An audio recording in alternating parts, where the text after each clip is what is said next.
I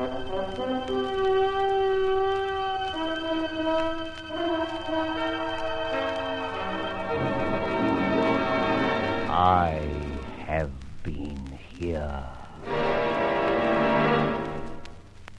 The Grey Goose, Adventures of a Modern Robin Hood.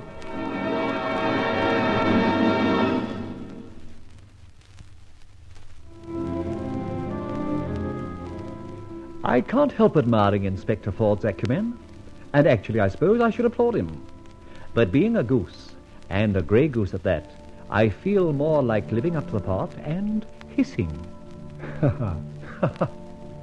Well, we left old Raphael Crewe, alias Tracy Baldwin, to the tender mercy of the inspector.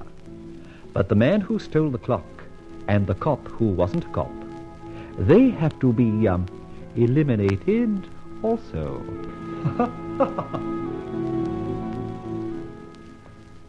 Barbara, you're a great little actress. That tough baby of yours went over big with Mr. Tracy Baldwin, alias Old Man Raphael Crewe. I never thought I'd remember what you taught me. You'll have another chance before long, because the episode Hoodwink is not concluded yet. No? But we've got that old fraud Crewe, or Baldwin, tied up properly. Tied up is right. I'd just like to know his private thoughts when he found himself helpless and wrapped up in his own velvet tablecloth. That's another lesson, my dear. Never let our victims get a glimpse of our faces. I'll remember. Well, and now what? I've just said that being hoodwinked is no part of my idea of enjoyment. We've disposed of the chief hoodwinker, but he had two assistants. Slimy Joel, who stole or appeared to steal the clock, and the cop on the beat who broke our hearts with his story of the eviction of Old Man Crewe. I heard Inspector Ford tell you they were part of the Eviction Act. So far, so good. Now, Slimy Joe tried tailing us, and I knocked him out. You did? But we can't leave him at that. Neither do I allow phony cops to put one over me. So today I made a few inquiries, and I find that Slimy Joe is none other than Joe Bathurst.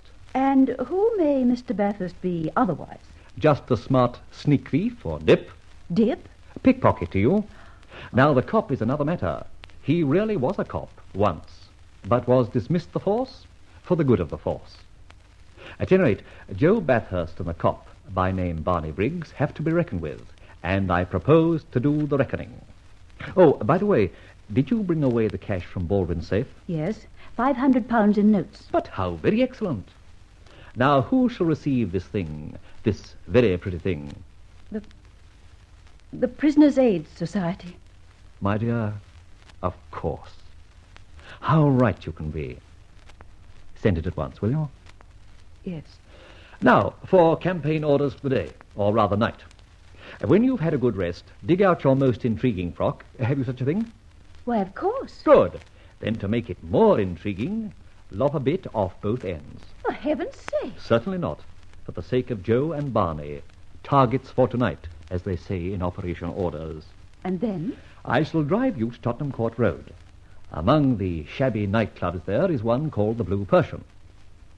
And what do I do at the Blue Persian? Oh, you stroll in, sit yourself on a high stool at the bar, and buy yourself a double scotch, or a triple brandy, or a quadruple absinthe, if there is such a thing.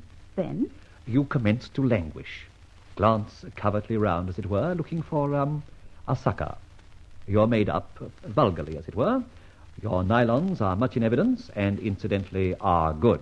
I'm, kind of low. Not exactly. You're kind and low. A vamp. A harpy. And the objective of all this? To be serious, my dear, our cop Barney and Slimy Joe Bathurst are generally among those present about the witching hour. There are good for a few others, but you can brush them off and concentrate on our boys. You know them by sight. My word, I would. That's your advantage. They won't recognize that 100 miles per hour tricksy you're going to be. Where will you be? I, too, shall be there a little later. If you see a smart-looking eye-tie with a rather wide Homburg hat, that will be your humble servant. And where do I meet you? Go out your entrance. I'll drive round that way and pick you up. All right, now. Off you go. Here, I'll press the button for the hole in the wall. Right. Well, it looks as if I'll have to spend the day dressmaking. Cheerio. Cheerio. I wonder whether I'm right in running this kid into these dangers. still, she's got her father to think of, and maybe, who knows, we can find out the truth in time. For her sake, I'd like to get old Brian Faversham out of jail. But it can't be yet. There's a long way to go. Hello? Oh, that's you, Skipper. Good man. I knew you'd arrange it. Sending 2 stalwarts, eh? One called Red to say Rolly to me. Yeah? And then the fun starts. Good. What time do you up anchor? 1 a.m. Splendid. Couldn't be better timed. Suits admirably. What? What do you do with them? Oh, just shove them ashore at Rio. Make sure they're full of rum.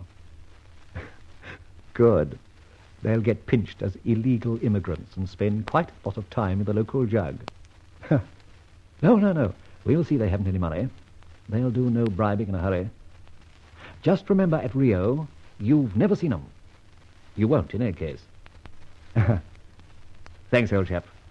You're doing the community a service. Fine. Bon voyage.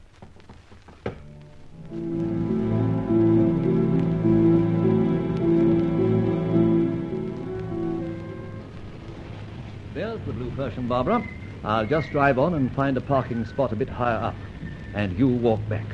Suppose I'm accosted on the way. Oh, just look haughty. I'll not be far behind you in any case. Now, off you go, and get those 2 thugs as jealous and savage as you can in the shortest time. And when I say, "Where's the music?" sing out, "My bag. Somebody's got my handbag."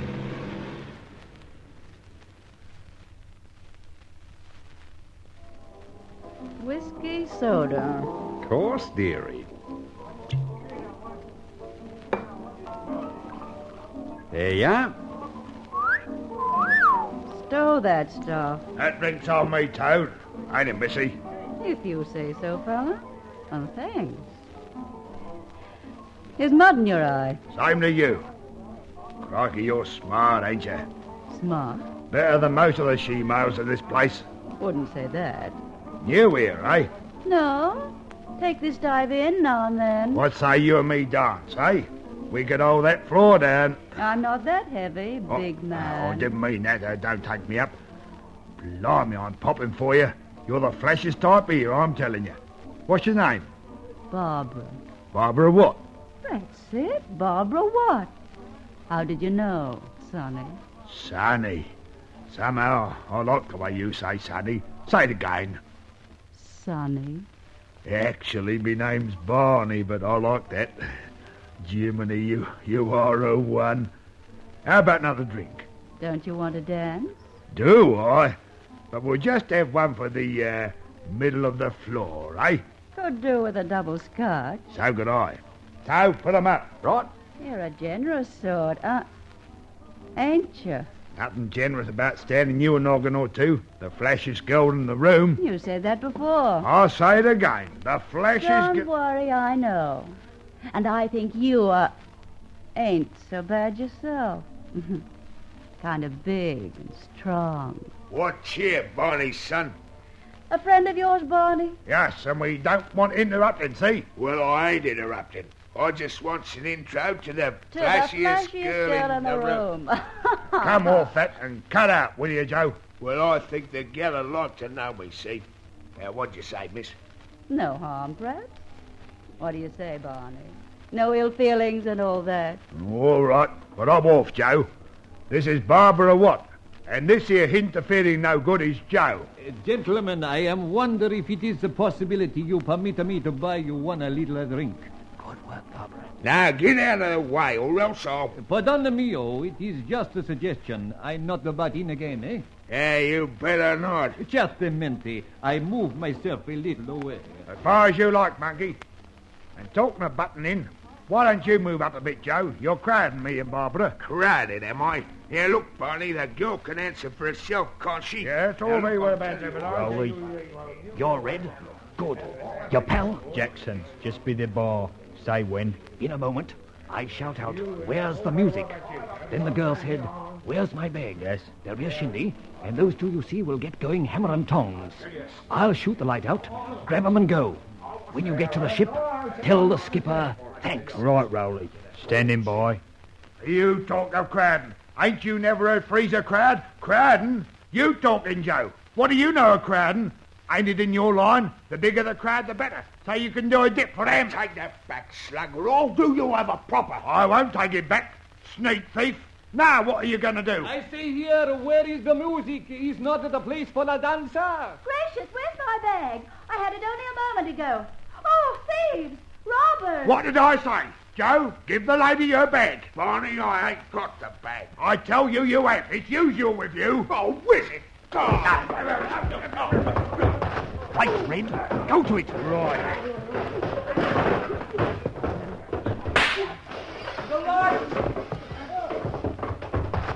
All right, Rowley. Red, where are they? We're just hauling them off.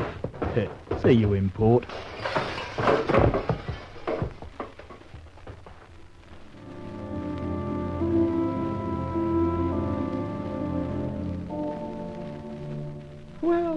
Well, how quiet the night is after the fray. I've never seen such a fracas in my life. What has happened to my two swains?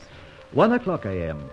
The Tigress, bound for Rio de Janeiro, is now pulling up anchor. Joe and Barney are occupying berths aboard. What sort of berths? Lower berths, my angel. So low, almost to the bilges. But how, Rolly? Skipper Carnegie is an old commando pal of mine. He arranged it. While you arranged the fracas in the Blue Persian... They were abducted and put aboard. Shanghaied is the word.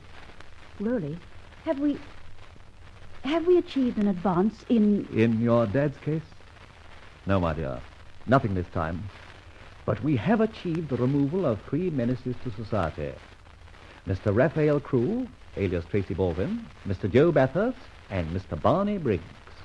Thus, Operation Shanghai can be written off as a success.